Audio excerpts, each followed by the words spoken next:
iglesia. Dicen que los del primer servicio son los más espirituales de la iglesia. El problema viene con los del segundo y el tercero ya, pero gracias por hacer planes de estar aquí en la casa del Señor. Por supuesto no tienes obligación de venir al segundo y al tercer servicio, pero voy a dar otros temas que tienen que ver todos con esto que estamos hablando acerca de paternidad, maternidad y de familia. Así que una vez más, gracias al Señor por el regalo de traerme, de estar aquí en casa. Gracias a sus pastores y gracias a todos y cada uno de ustedes que hacen especial la estadía de un servidor aquí por este fin de semana. Muy bien, como bien ya nos dijo el pastor, tenemos un tiempo, ya que luego viene otro servicio, así que quiero aprovechar este tiempo que tengo asignado para que podamos cerrar un punto que me pareció importante y que lo presentamos ayer en la última presentación. Voy a leer ahora la carta del apóstol Pablo a los Efesios, el capítulo 6. Efesios capítulo 6. Ahora voy a leer el versículo 4, que dice: y vosotros, padres, no provoquéis a ira a vuestros hijos, sino criadlos en disciplina y amonestación del Señor. La Nueva Traducción Viviente traduce para este versículo: padres, no hagan enojar a sus hijos con la forma en que los tratan, más bien críenlos con la disciplina e instrucción que proviene del Señor. Ayer el último tema tenía que ver con lo que titulé una paternidad herida. Esto tiene que ver con el hecho de que papá y mamá también se hieren o los hieren en el ámbito de la relación familiar. Y eso sucede, eso ocurre cuando por lo menos uno o todos o algunos de los hijos se olvidan la posición de papá y mamá, se olvidan de la función de ellos, y lo que es peor, cuando uno, algunos o todos los hijos se olvidan la posición de hijos, por lo tanto la función que deben cumplir. Papá y mamá gobiernan, lideran, forman, protegen, dirigen, enseñan, y los hijos, en tanto tengan la edad de seguir bajo la tutela de sus padres, obedecen, bien, porque en la obediencia está la formación que los preparará para el día de mañana enfrentar los desafíos de la vida desde su propia responsabilidad. Ahora leemos en una segunda parte el texto que comenzamos a hablar ayer, que ya comenzó tímidamente leyendo Proverbios. Ayer otra vez el apóstol Pablo como que rescata lo que el libro de Proverbios sostiene y vuelve a decir: hijos, obedeced a vuestros padres en el Señor, esto es lo correcto, esto está bien. Pero va a agregar que no solo hay que obedecer, sino también hay que honrar a los padres. Por eso dijimos ayer que esta es una relación obviamente que dura toda la vida. Tal es así de que se van a cambiar los roles en algún momento, y los padres ahora pasarán, cuando son ya muy adultos o ancianos, pasarán a ser como los hijos de sus hijos. Los hijos van a cuidar a sus padres, van a honrar a sus padres, y eso obviamente, de nuevo, eso es natural, eso es lo correcto. Pero ahora va a abordar otro tema desde otra perspectiva, porque va a hablarle a los padres y a ellos le va a plantear algunos asuntos que a mí me parecen muy pertinentes y muy interesantes. Porque luego entonces de aconsejar a los hijos a que obedezcan y honren a sus padres, ahora el apóstol va a ordenarle a los padres a que no abusen de su posición y de su función como padres. O sea, una cosa, aquí hay algunos abogados, me consta, pero hay una cosa que se tipifica como abuso de autoridad. Es decir, alguien que tiene una autoridad delegada, por alguna razón hace un uso y un abuso de la posición y la autoridad que la posición le asigna. De hecho, por supuesto que eso no está bien, y desde el punto de vista de lo jurídico, lo legal, tiene en todo caso su paga y su consecuencia. Esto no solo aplica a alguien a nivel de sociedad, también aplica en el ámbito de la construcción de la vida familiar. Allí hay posiciones, allí hay funciones y también hay abusos en el uso de esa posición y de esa función. Por eso, de nuevo queda claro que tanto los padres como los hijos tienen obligaciones que cumplir. Ahora, mirándolo entonces un poco más centrado en el consejo del apóstol, más que un consejo, lo que acabo de leer es a entender de este predicador una llamada de alerta para que cuiden los padres mientras ejercen su autoridad y su dirección sobre la vida de sus hijos, el no cometer abusos en el ejercicio de esa autoridad y luego pretender justificarse por eso. Lo digo desde otra perspectiva. Hay una frase muy típica que habita en los labios de muchos mortales y es esta: muy bien, si le gusta bien, si no le gusta también está bien, pero yo soy así, yo fui criado de esta forma.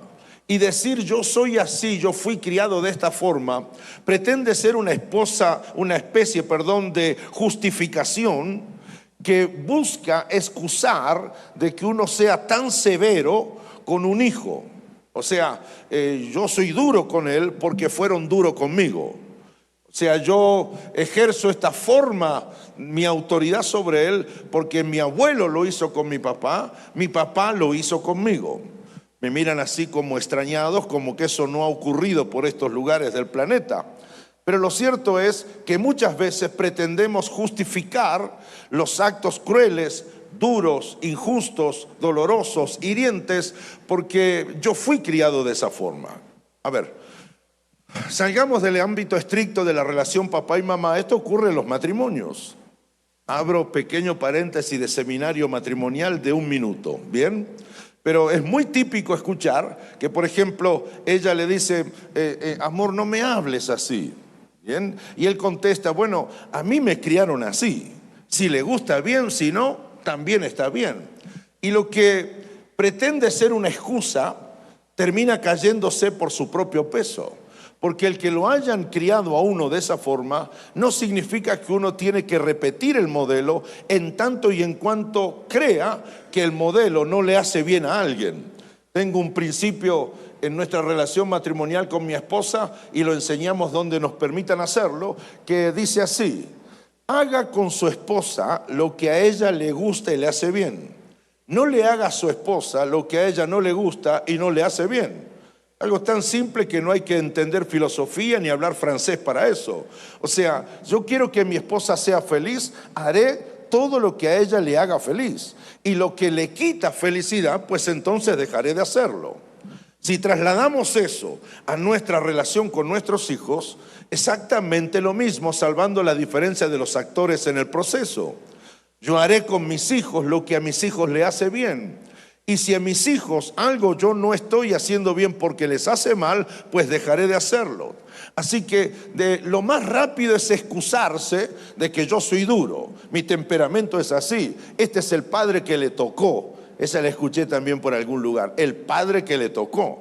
Como que andaban repartiendo padres en el cielo, bueno, y me tocó este. Lo mismo se escucha también a nivel matrimonio. Bueno, esta es la esposa que me tocó. O sea, o el marido que me tocó, o sea, a Brad Pitt se lo llevaron y me tocó este. Y no es así. A ver, todos los que están aquí dirán que aman a sus hijos. Vamos, confiesen pecadores, ¿sí o no? Todos los que estamos aquí decimos amamos a nuestros hijos. Entonces, si yo soy duro y fue cruel como me trataron a mí, el amor que yo digo tener por mi hijo me obligará a mí a cambiar para que entonces mi hijo reciba lo que a ellos les hace bien. Ahora, en esta línea de pensamiento, yo soy así, fui criado así, como forma de justificar ser tan severo, me pregunto por qué se hace esto, o por qué no es correcto excusarse en las formas de ser de uno para justificar lo que le hace mal a nuestros hijos. Simple, porque el foco, señoras y señores, no está puesto, si habláramos de una escuela, en la escuela el foco de importancia no está puesto en el maestro, sino en el alumno. Si el alumno aprende o no aprende. Si usted es como yo, tiene que tener algún profesor o alguna profesora de alguna materia, no digo que te causa terror, pero te daban ganas de ir al baño. Eso es lo que me pasaba a mí con matemáticas. Yo a esta altura me sigo escuchando el ruidito de los zapatos tacos de esta profesora de matemática, que cuando venía, Dios mío, ¿dónde está el baño que me lo escondieron? Ahora, ¿por qué? ¿Por qué yo me negaba a aprender 2 más 2 es 4? ¿Pero por qué me negaba? Por la forma en que ella trataba de que yo entendiera el asunto. Un día dijo, voy a llamar a alguien a la pizarra para que resuelva un ejercicio. Y con tan mala suerte, dijo un carnal recién convertido, dice, a ver, Herrera, venga adelante a la pizarra, Dios mío. Y cuando me paro ahí me dice, bueno, resuelva eso delante de todos sus compañeros. Y yo estoy ahí como tratando de sacar una próxima enseñanza filosófica o algo así. Y estoy absolutamente cerrado porque escucho la respiración de esta sierva de Satanás, porque aguanto la mirada que tenía, así como diciendo, y me doy vuelta a ver si había algún amigo que me tirara alguna información, pero no puedo resolver un ejercicio, digamos, 2 más 2 es 4. Entonces, ¿qué me dice la profesora? Me dice así, Herrera, es tan difícil, 2 más 2 es... Seguramente que yo lo sabía, pero su forma de enseñarme hizo que me cerrara y que tuviera miedo. Por relación y por conexión no me gustaban las matemáticas. Y no tengo nada con los profesores de matemáticas. El punto es que en la escuela el foco no está puesto en el maestro, sino que está puesto en el alumno. El que tiene que aprender es el alumno. Así que si sigo más en esta especie de reflexión en voz alta, el foco se pone no en el que enseña, sino en el que es enseñado. Si está aprendiendo o no está aprendiendo. Por eso no existe una frase tal como, los alumnos, dijo el maestro, los alumnos no me entienden, así que cámbienme todos los alumnos. ¿Escuchó eso en alguna escuela? En las reuniones de administración y de personal se le dirá al maestro, se harán los análisis, se llegará a las conclusiones diciendo, te estás equivocando en tu forma de enseñar a los alumnos, porque no hay problema con que uno no te entienda, pero si son 30, 40 no te entienden, entonces tienes que cambiar la forma. Y por lo general los métodos pedagógicos que utilizamos no son tan complejos. El problema es la marca personal que el maestro le coloca a lo que va a enseñar. Ahora, ¿por qué está diciendo todo esto? Porque exactamente eso es lo que ocurre en nuestras casas. Porque el que tiene que aprender es el hijo, no es el padre, porque se supone que el padre ya lo sabe. Se supone que la mamá ya lo sabe. El que tiene que aprender es esa criatura. ¿Nunca te has puesto a pensar? Yo he visto eso y a veces yo lo he hecho también. Escuché a un papá decirle a su nena de 2 años, me tenés cansada haciendo siempre lo mismo, que no se vuelva a repetir. Y la criatura lo mira, se da media vuelta y sigue haciendo lo mismo. ¿Y qué dice el papá a la mamá que no entiende las posiciones? Dice, ve, me está desafiando. Y uno dice, tiene 2 años. Iba a decir, bestia, pero no queda bien. Tiene 2 años. El problema no es el maestro, el problema es el alumno. El problema es el hijo. El hijo es el que tiene que aprender. Por eso no puedo decir, cámbienme los hijos, porque los que tengo no me entienden. El rol de enseñanza, el rol de formación está en los padres. Los que tienen que ser formados son los hijos. Fíjese, por favor, nuestros niños nacen con sus patitas, sus piecitos, sus deditos, pero no saben usarlos. ¿Qué es papá y mamá el que le enseña a usar sus piecitos, sus patitas? De hecho, nacen sin dientes. ¿Sabía eso? No me asusten. Nacen sin dientes. ¿Por qué? Porque no saben usarlos si nacen con ellos. Porque si nacen con la dentadura completa, yo digo que lo presente al Señor otro. No me están entendiendo. Porque vienen con todo el arsenal de recursos, pero luego tienen que aprender a utilizarlos. Y para que haya aprendizaje tiene que haber un maestro. Y el maestro no es el profesor de la escuela. El maestro no es el maestro de la escuela dominical. El maestro de los hijos es el papá y es la mamá. No hay más discusión sobre el asunto. Entonces, en ocasiones, el problema no es no saber lo que tengo que hacer, sino abusar de lo que hago mientras lo hago. Por eso, ahora el planteo del apóstol es interesante y lo dice así, sin anestesia, para que lo entienda todo el mundo. No provoquéis a ira a vuestros hijos.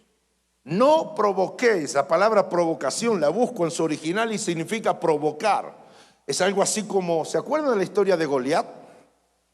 Que bajaba todos los días, se ponía en una montaña y lo que hacía era provocaba al ejército de Israel burlándose. Era como un matón, ¿verdad? Y le proponía a Israel, mándenme uno, si es que tienen uno, vengan todos juntos. O sea, está provocando, está queriendo que el otro reaccione. Eso es lo que está les diciendo el apóstol Pablo. Dios mío, por favor, no provoque a su hijo, no esté buscando que tu hijo reaccione a lo que le estás diciendo. O sea, lo que me está diciendo es que hay alguien que quiere pelear. Goliat quiere pelear, pero ninguno quiere pararse frente a ese rectángulo. Que no provoquéis, la expresión en su texto original es exactamente esto que estamos tratando de interpretar. El papá, la mamá tiene una actitud provocativa, provocadora, quiere que el hijo reaccione como si fuera una discusión y una batalla entre dos personas adultas. Siendo que uno es el maestro, es el adulto, y uno es el niño, el que tiene que aprender. No provoquéis a ira a vuestros hijos. Esta es una denuncia, por cierto, bien fuerte que está haciendo el apóstol. Cuando los padres hacen enojar o reaccionar con dolor a sus hijos por la forma cruel, por la forma innecesariamente severa con la que quieren educar a sus hijos. Ese trato duro para enseñarle algo a mi hijo es en sí mismo una provocación para que el hijo reaccione. Entonces aparece una palabra famosa para estos días y es la palabra maltrato. De hecho, el maltrato no es otra cosa que producir dolor en otra persona con la forma dura y a veces cruel con la que uno trata a esa persona. Los padres cristianos no deberían proceder, no deberían actuar de esa forma hacia sus hijos ni hacia ninguna otra persona en el mundo. Es decir, maltratando al otro. Porque el maltrato no ayuda a la educación. En todo caso, el maltrato elimina la posibilidad de educación. Ahora, nadie aprende a los gritos. Nadie aprende a los golpes. Lo único que aprende es a buscar y a encontrar formas para poder defenderse. Termina importándole nada lo que le quieren enseñar. Lo que le importa es poder salvar su integridad. He hablado con hijos que dicen, yo ya sabía en qué momento, después que mi papá me decía esto o aquello, en qué momento volaba el cachetazo. Yo ya sabía en qué momento me iba a golpear, por lo tanto me anticipaba para que no lo hiciera. O si lo va a hacer, no fuera tan fuerte o no fuera de un impacto tan importante. Me lo dicen los hijos. Porque el maltrato no puede educar absolutamente a nadie. Lo que hace es que busque esa persona formas, recursos de poder defenderse de ese maltrato. Y de hecho, sin ser rebeldes, esos niños son los que cuando comienzan a soñar con su futuro, sueñan con el día de irse de su casa para no seguir sufriendo maltratos. Lo penoso de esto no es que esto existe en la sociedad allá afuera, señoras y señores. Esto también ocurre en nuestras iglesias. Porque para colmo no hay cosa más peligrosa que se justifiquen los maltratos con algún texto bíblico por cierta espiritualidad que uno dice tener. Entonces, mirándolo en perspectiva, el Evangelio, en cuanto a la responsabilidad de los padres hacia sus hijos, introduce un elemento nuevo. Yo aplaudo esto porque esto no es un descubrimiento de la pedagogía moderna. Esto está en la Biblia. Pablo lo planteó a los Efesios y él va a introducir un elemento que ciertamente es un elemento patrón, fundamental, importante en los sistemas educativos del mundo. ¿Cuál es ese elemento que introduce el Evangelio en la vida cotidiana de la educación de nuestros hijos? Es esta. Lo que se debe tener en cuenta son los sentimientos del niño. Lo que sienten los niños. Si está enfermo, no va a recibir información. Si tiene miedo, si es temeroso, si tiene alguna clase de patología, definitivamente hay que considerarlo porque sus sentimientos son determinantes para su aprendizaje. Entonces, según el apóstol Pablo, que un hijo se enoje o se hiera no es por causa del carácter que ese hijo tiene, sino que se enoja o se hiera por causa de la severidad y la dureza con la que un padre pretende educarlo. Está todo muy silencioso, o no estamos entendiendo absolutamente nada, o creo que después de este viernes, fue el viernes que empezamos, acabamos de llegar a un punto y ponemos el dedo donde duele. Es en nuestra relación y la educación con nuestros hijos. Sin que haya piano ni teclado, basta que cierres tus ojos y recuerdes los años de tu infancia en tu casa. Te aseguro que muchos de los recuerdos de muchos que caminan los pasillos de los templos tiene que ver precisamente con recuerdos de lo que estoy tratando de describir ahora. Así entonces, según el apóstol, el problema no está en el hijo, el problema está en el padre o la madre, que justifica la severidad, la dureza, la rispidez del trato, sin darse cuenta que eso hiere a la criatura, eso hace que cierre sus defensas, eso hace que se enoje, eso hace que calcule los años, para en el peor de los casos, él mismo devolver en una especie de ojo por ojo y diente por diente contemporáneo, tanto sufrimiento al que fue sometido. Hay un señor llamado Martin Lloyd Jones que dijo: cuando disciplinas a un niño, primero deberías haberte controlado tú. ¿Qué derecho tienes a decirle a tu hijo que necesita disciplina cuando obviamente el que la necesita eres tú? Lo dijo él, no lo digo yo. Así que salúdenme a la salida, por favor.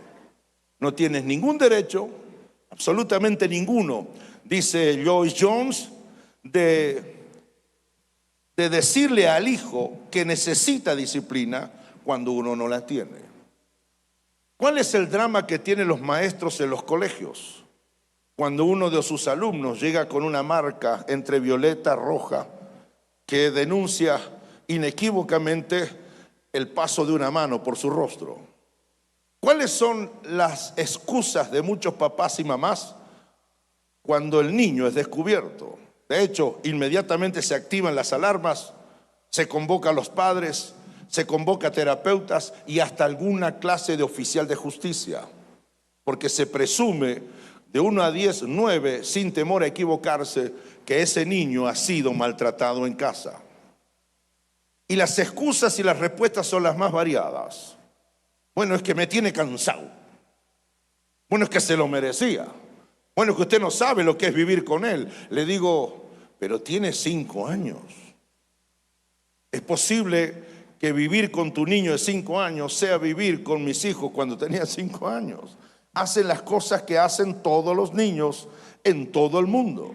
Entonces, si uno no está entendiendo esto, tampoco va a aceptar lo que dice Lloyd Jones. Cuando disciplines a un niño, deberías primero controlarte tú.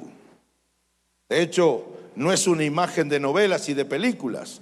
Cuando la esposa le dice a su esposo, por favor, cálmate, lo vas a matar, lo vas a desfigurar, pero por favor, cálmate. Y él justifica los gritos que tiene que proceder de esa forma. Señoras y señores, las marcas no solo son a nivel piel, las marcas son a nivel corazón y a nivel memoria. Ese niño de 5 años está condenado a que alguien le ayude a hacer sanidad de su pasado cuando tenga 15, 18 o 20 años. Vivirá con ese recuerdo y necesitará por motus propio en algún día hacer algo para ser libre de eso que le dolió tanto cuando simplemente era un niño. Amén. No provoquéis enojos en vuestros hijos. Y eso no es negociable. No hay sentimiento, no hay emoción. No lo haga, dice Pablo. Yo no lo debo hacer. Papá y mamá no lo debe hacer. Y luego sigue diciendo, criad a los hijos. En vez de provocarlos a ira por la severidad y el método, cría a sus hijos en disciplina y amonestación del Señor.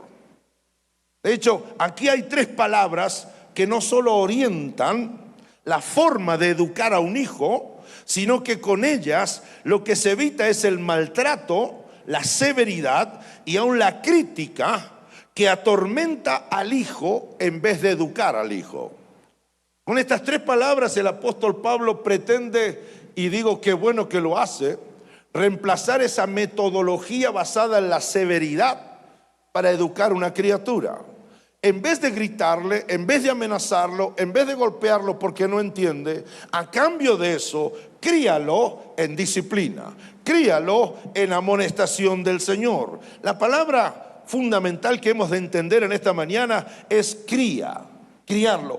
Prácticamente en todas las traducciones, todos traducen criar, criarlo, criadlo, criar. De hecho, en la expresión griega más básica, el vocablo que traduce directamente es criar. No hay alternativa de otra posible traducción. Y criar es una antigua palabra griega usada en la nutrición corporal. Sugiere entonces el desarrollo saludable como consecuencia de cuidados específicos para lograr eso. La palabra criar traduce mejor como un desarrollo saludable. Esto es lo que se usa ahora, que es muy común ahora, hacer fitness, hacer caminatas, hacer ejercicio, no comer harinas, no comer eso, no comer aquello, no comer lo otro. O sea, lo que está diciendo el apóstol es, en terminología de nuestros días, es que la salud se desarrolle de una manera saludable. Cría a tu hijo, es decir, accede a él, fórmalo de modo que el objetivo sea que se desarrolle saludablemente, como ciertamente lo hacemos muchos cuando cuidamos un poco nuestra salud al cabo de estos años. Entonces habla de un desarrollo saludable, luego va a introducir la expresión disciplina.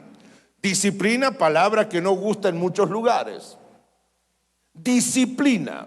Disciplina es un conjunto de reglas o de normas cuyo cumplimiento de manera constante conduce a un cierto resultado. Míreme aquí, una cosa es castigo y otra cosa es disciplina.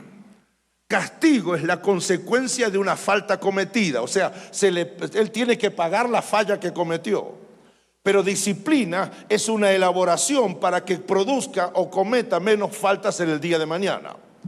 Castigo es una especie de condena. Disciplina es, a partir del error, formas que le permitan al niño desarrollarse saludablemente de aquí hacia adelante. Entonces, disciplina lleva la idea de entrenar a través de una disciplina como lo hacen los deportistas. ¿Ha visto los deportistas de élite? Uno camina porque uno es, no sé, ya da lástima. Pero un deportista se prepara disciplinadamente. Se levanta a una hora todos los días. tiene que cumplir ciertas rutinas, tiene un menú, tiene una dieta, tiene un entrenamiento, tiene una disciplina. Por eso puede competir en grandes ligas.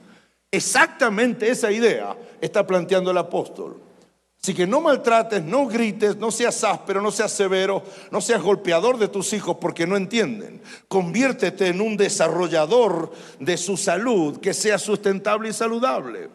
De hecho, enséñale disciplina como le enseñan a los grandes deportistas. Y la otra expresión es una expresión que a algunos no les gusta interpretar o entender exactamente lo que significa.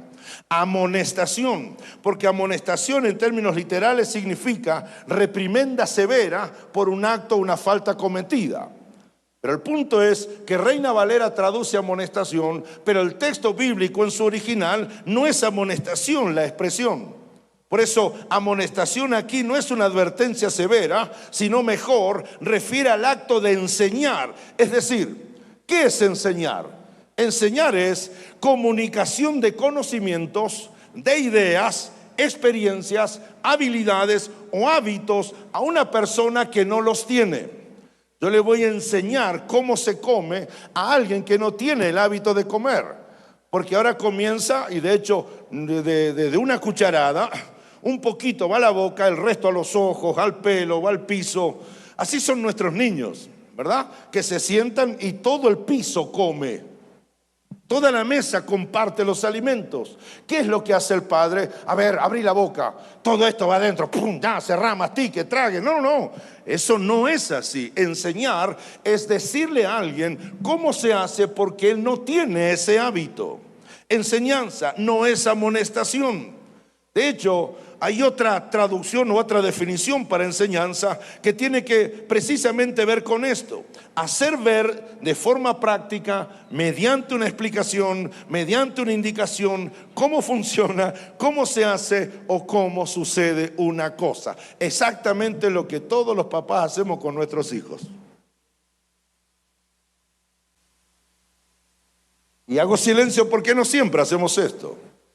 No lo digo yo, no soy terapeuta ni profesional de la cosa familiar, soy simplemente un padre de 4 hijos, hace 41 años que ejerzo esa función, soy pastor y nos encontramos con este drama en muchísimos lugares. Por eso, lo interesante y lo importante es, y ahora terminando esta presentación, es que lo que está planteando la Biblia no es algo para adornar, es algo que necesitamos saber porque necesitamos practicar. Así entonces, y conclusiones a todo esto, el maltrato de los niños no solo es un delito, sino que es una actitud que surge por una mala interpretación por parte de uno o de ambos padres de lo que es educar a sus hijos. No haríamos con otros niños, porque eso es peor y más grave todavía, lo que sí hacemos con nuestros hijos. Porque de alguna forma creemos erróneamente que porque están en casa y porque son nuestros, tenemos derecho a practicar ciertas conductas. El punto del maltrato de los niños es un mundo de dolor que duele demasiado para nuestros días. Así que el trabajo en esta mañana es para nosotros los padres, para que entendamos que no habrá un hombre o una mujer que pueda reemplazarnos a nosotros en la maravillosa función de ser formadores y desarrolladores del carácter de nuestros hijos. No existe esa persona. No es la escuela, no es la universidad, ni aún es la iglesia. Es papá y mamá en casa. Entonces, el consejo del apóstol viene no porque es solo una revelación, sino porque también viene con fines correctivos. Viene porque también en aquellos años en Éfeso había este problema. Hijos que no obedecían a sus padres, hijos que no honraban a sus padres, hijos que abandonaban a los viejitos, a los padres, cuando ya tenían muchos años. Había que corregir eso. Pero también estaba el otro problema. Y Pablo escribe para ser correctivo en esto. Papás, mamás, cuidado. Porque no por ser papá y mamá tienes derecho a provocar la ira, el dolor, la bronca, el odio en tus hijos. Y eso no surge porque no lo ames, eso surge por la metodología que crees es la correcta para desarrollar a la criatura. Una forma, muchos de los que están en nuestros templos tienen un pasado con historias de dolor de ese tipo. Y vaya que les duele, porque ya son mamás, ya son papás y todavía siguen caminando con metros con esos dolores. Por eso a veces no entendemos la dimensión de nuestros actos. A veces es demasiado liviano como asumimos o entendemos algunas afirmaciones tales como nuestros hijos harán lo que nos ven hacer. Nuestros hijos reproducirán el modelo que les estamos planteando. Nunca mi papá me dijo, cuando usted se case y llegue a su casa, su esposa tiene que hacer lo que hace la mía conmigo, mi mamá. Papá siempre llegaba a casa, se sentaba, mamá le ayudaba a sacarse sus botas grandes. Y luego que él pasaba por el baño, se arreglaba un poco, ella ya le tenía servida la mesa, su comida. Nunca mi papá ni mi mamá me dijeron, así tiene que hacer usted con su futura esposa. Solo que yo lo vi, y lo vi como algo habitual y natural, entonces supuse que así debería ser yo cuando sea marido de mi marida. Llegué a mi casa, quiero entrar, la puerta está cerrada. Golpeo, no hay nadie. La Cristina no estaba. Al cabo de media hora aparece ella con la María Yáñez. Se venían riendo y felices porque se había convertido gente en una reunión de hogar. Cuando me ve ella está feliz que vio al maravilloso de su marido. Yo la miro con una cara así de, todavía sigo siendo el gadareno. No he sido liberado. María entiende el mensaje y se va. Y le digo a mi esposa que sea la primera y última vez que llego a mi casa y mi mujer no me está esperando en casa. Y ella me dice, ¿terminaste? Sí. Y me responde y dice, que sea la primera y última vez, querido, que me pases el dedito delante de los ojos, porque la próxima perdés el dedo. ¿Me expliqué? Así somos felices hace 41 años. Mi papá no me dijo, cuando llegue a la casa su esposa debe proceder así. Yo simplemente lo vi. Así que los hijos ven cuando peleas con tu esposa. Los hijos escuchan del otro lado de la habitación. ¿Sabía usted que las discusiones que más se escuchan son esas que me esfuerzo para que no escuchen? Porque una cosa es si me tenés cansado. No, lo escucha hasta el vecino. Los Pérez tienen problemas. Y otra cosa es, quiero que sepa que me tenés cansado. Porque esa tiene la intención de que no te escuchen. Eso lo escuchan los hijos. Eso lo ven los hijos. Más todavía, la forma en que abordamos a ellos para decirles que eso no se hace así. Nuestros gritos se graban en sus corazones y en sus oídos. Nuestros golpes se graban en su piel y en su memoria. Nuestra severidad, nuestra dureza se graba en su historia. Un día ese niño, que buena parte del tiempo vivirá asustado y con miedo, buscará el día de su paga, el día de su venganza, el día que pueda sacarse esos sentimientos que no se los provocó un extraño, ni el mismo Satanás. Fue su papá y fue su mamá. Esta palabra era pertinente para los efesios, pero esta palabra también es necesaria para nuestros días. Bien, así que hijos, obedezcan a papá y a mamá, hónrenlos de mil maneras, pero papá, no provoques ira en tus hijos por tu forma de tratarlos, cruel, severa, dura, ríspida, fría. Bien, por el contrario, entiende que en vez de hacer eso hay que criarlos. Está formando un deportista, hay que desarrollarlos, hay que enseñarle a que aprenda cómo son las cosas, porque simplemente no lo sabe. Se va a enfrentar a un mundo que no conoce y es su universidad mejor, está en su casa. Y sus mejores profesores, uno es el papá y otra es la mamá. Así que si entendemos esto, creo que estamos garantizando, usando los principios de la Escritura, garantizando la salud de nuestras familias. garantizando el desarrollo saludable de nuestros hijos, que no es poca cosa. Así entonces, si esto es así, creo que es así, papá y mamá tienen roles, funciones y posiciones, los hijos tienen roles, posición y funciones. La relación existe. ¿Y cómo es la relación? Será la respuesta de muchos cuando le pregunten ¿por qué te va tan bien en la vida?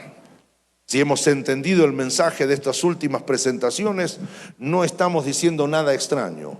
Todo tiene que ver con algo que nosotros tenemos que decidir, que empecemos y comencemos a hacerlo no mañana, sino a partir de hoy mismo, si es que esto considera usted ha sido palabra del Señor. Siendo así entonces, permítanme y denme el honor de orar. Mi oración no resolverá estados internos en las casas.